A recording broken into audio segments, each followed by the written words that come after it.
When I first heard about him, first of all, he came in when I was on vacation, so I was out of the burn center. But as soon as I got in that first day, I was told that there was a little boy that was in a significant accident, and he had significant injuries.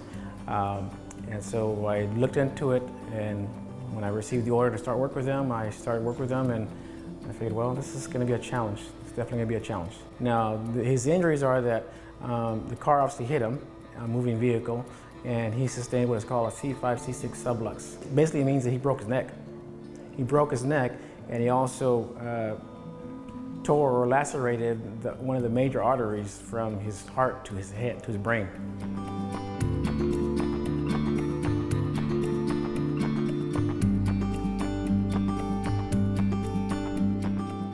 Once we had Alan in the right position, we had to keep him there, because getting him there, well, that was great, and that was nice to arrive at that point.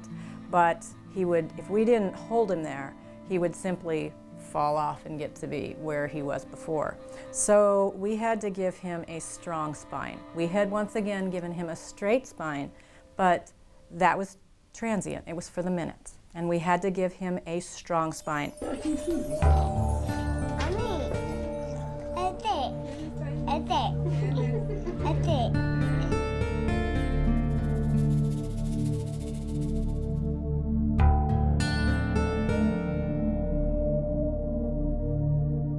Basically, when someone has that significant injury, your first impression is this person's going to be paralyzed, and since they're so high up, that basically he's going to lose function of his legs and a good part of his arms. When I first saw him, he had no motor function of his legs. In other words, he could not move his legs at all. He could not feel in his legs at all, and he had no abnormal tone that we normally would tend to see. That was all absent. His arms, he only was able to kind of go ahead and shrug his shoulders, lift his arms up, and he had very minimal movement of his biceps area, so he basically was able to bend his elbows. As time progressed, over a few days, started noticing that he started getting a little bit more return in his left arm.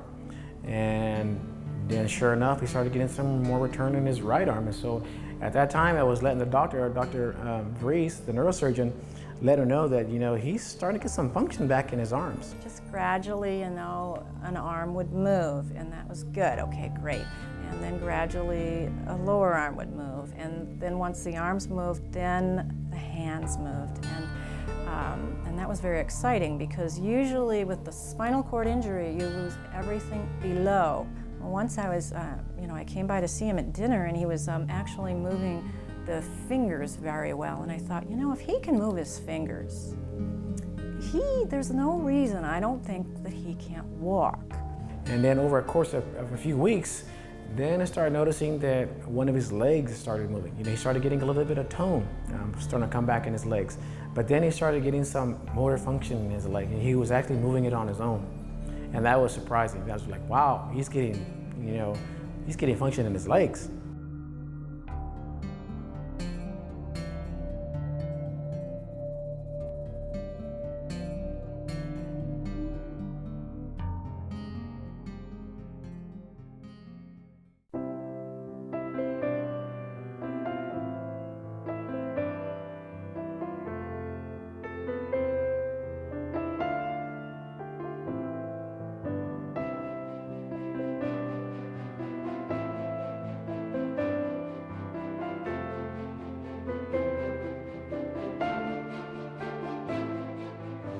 Once the doctor was noticing that he was getting more function in regards to his arms and his legs, she said, get him up on his feet.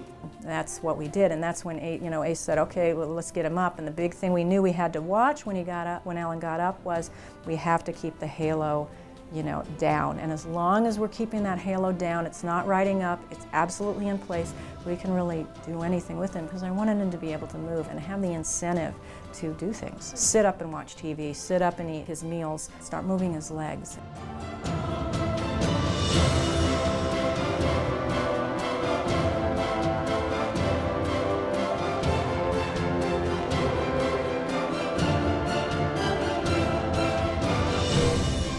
Mira, enséñale Pepe. Pepe. Mami. Pepe. Say cheese. Y queso. Queso. It's very rewarding to go ahead and see someone like this particular patient, Alan, to go through what he did. To see him laying in bed and not be able to do anything to the point now where he's using his arms, he's able to play with toys, he's able to assist and try to feed himself. He's able to sit in a bed that we normally take for granted. He's able to stand. That maybe one day he might be able to walk again. It's a team effort, but definitely it's very, very rewarding. There's nothing more gratifying to see someone go from where he was at day one to where he is now. It's just unspoken words. It's very humbling. It makes us realize how much we take things for granted, because one day that could be us. That could be us sitting in that bed. So yes, it's very rewarding, and it touched me personally. I have kids. How would I respond if that was my child? Yeah. It's very humbling.